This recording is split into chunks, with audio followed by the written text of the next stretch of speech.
Alright guys, if you've ever wanted Empire Total War to finally reach its full potential, like literally as far as it possibly can, a true 18th century grand strategy experience that balances scale, realism, and player agency, Empire 2 Total War the mod is the closest you will ever come. And now with the latest updates since the end of 2024, it's clearer than ever just how deep this mod team is willing to go.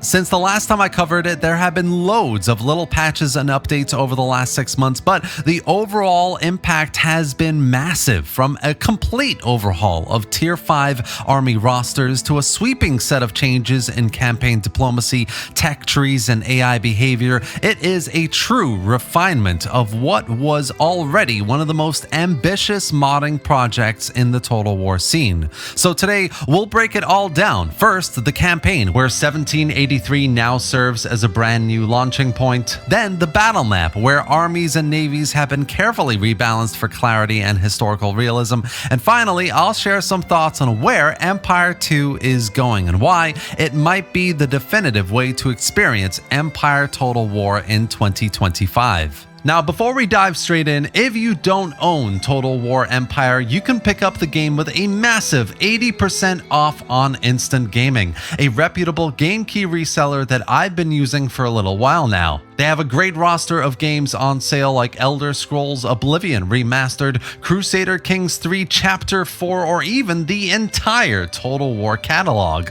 all with big discounts. So if you're thinking about buying, make sure to click the link below to get your games for cheap and support the channel at the same time. Now let's get back to the video. So let's start with the campaign. This year introduced a brand new campaign start date, the summer of 1783. The American colonies have declared independence, British forces have just evacuated Boston and regrouped in Halifax under William Howe. The Revolutionary War is now center stage, and for the first time in Empire 2, this scenario plays out with a newly curated starting setup. George Washington is weighing his next moves, while behind the scenes, global tensions are rising across the First Anglo-Maratha War, the Dutch-Moroccan conflict, the Ottoman-Persian War, and a simmering Spanish-Portuguese rivalry. In short, it's a world already ablaze. In line with this late campaign setup, diplomatic corrections have been made to reflect the historical situation. France is no longer at war with Britain, Savoy, or Austria at the start.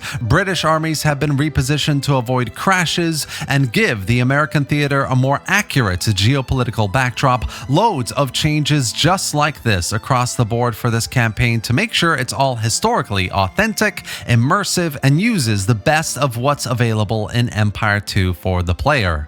In terms of technology, the patches introduced major reforms to building and tech requirements. Now, no building requires more than 3 direct technologies, though some of these techs still unlock others, maintaining a layered tech web. More importantly, AI bias towards researching building relevant techs has been adjusted, which should improve progression and prevent the notorious tech stagnation that plagues longer campaigns. All factions now benefit from unlocked Tier 5 and 6 units, and late campaign factions begin with the Rebalanced artillery reform already researched. This provides consistency and a better baseline for balance, especially when transitioning from musket-dominant line infantry into more refined late 18th century units. One of the more subtle but impactful changes is that all land units now take just 1 turn to recruit. This isn't about speeding up the player's conquest, it's actually a change motivated by AI behavior.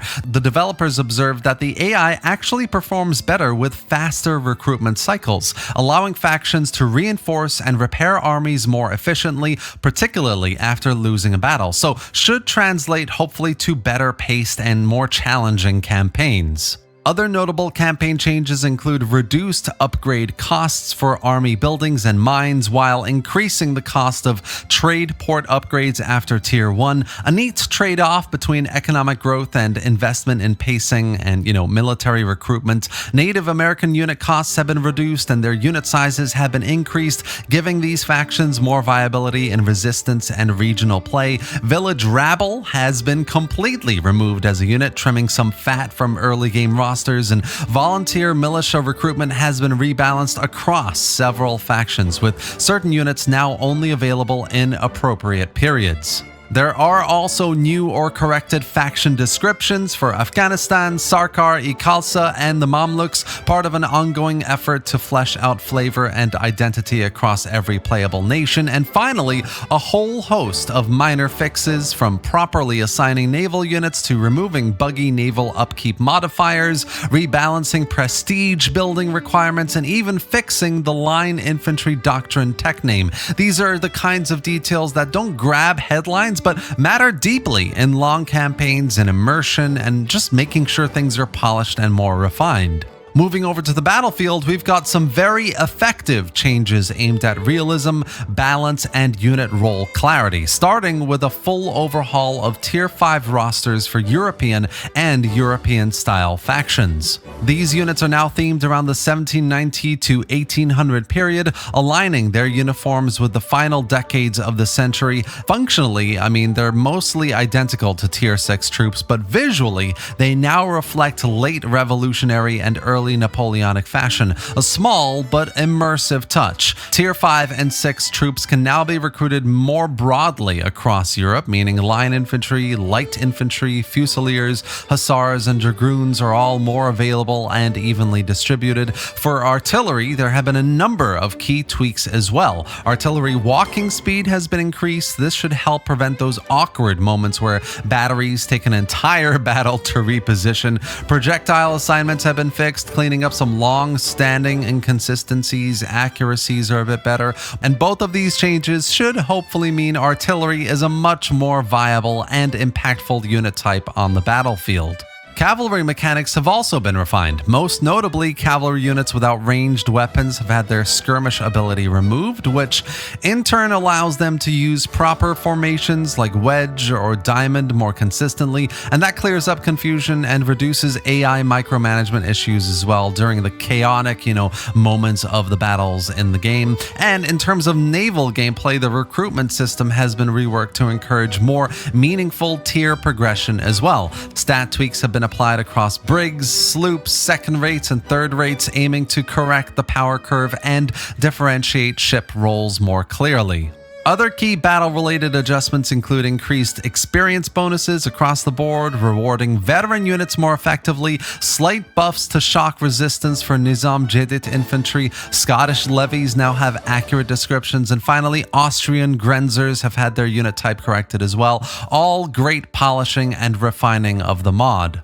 Overall, these patches all reflect a real maturing of the Empire 2 Total War mod. The developers aren't just adding content here, they're also taking some away that didn't work. They're pruning, refining, rebalancing. This is no longer a work in progress with some janky edges here and there. It's a historical sandbox where every faction, be it a European empire, a native resistance, or colonial militia, is finally getting a level of mechanical and thematic attention that suits their narrative. The use of the 1783 start date is particularly inspired. It finally lets players explore the late century political shifts that reshaped the world, the collapse of colonial empires, the rise of the American Republic, and the clash between old world monarchies and Enlightenment ideals. Meanwhile, battle changes emphasize clear unit roles, logical tech paths, historical authenticity, especially in cavalry and artillery and naval development. AI improvements, reduced tech clutter, and faction-specific flavor all point towards a mod team that not only listens to its community, but truly understands the mechanical problems of Empire Total War and how they can solve some of these areas as much as they can. So if it's been a while since you've booted up Empire Total War, all of this is the perfect excuse to jump back in. Whether you want to rewrite the American Revolution, dominate the high seas, or just watch well-uniformed Swiss grenadiers march into battle, Empire 2 is delivering a level of polish and ambition worthy of the history it seeks to simulate. And that's it for today, guys. I really hope you enjoyed this video and found it informative. If you did, give it a like, drop any thoughts or questions in the comments section below, and let me know what other mods and updates you'd like me to cover on the channel next. Subscribe for more videos just like this, and thanks for watching, guys. I'll see you next time.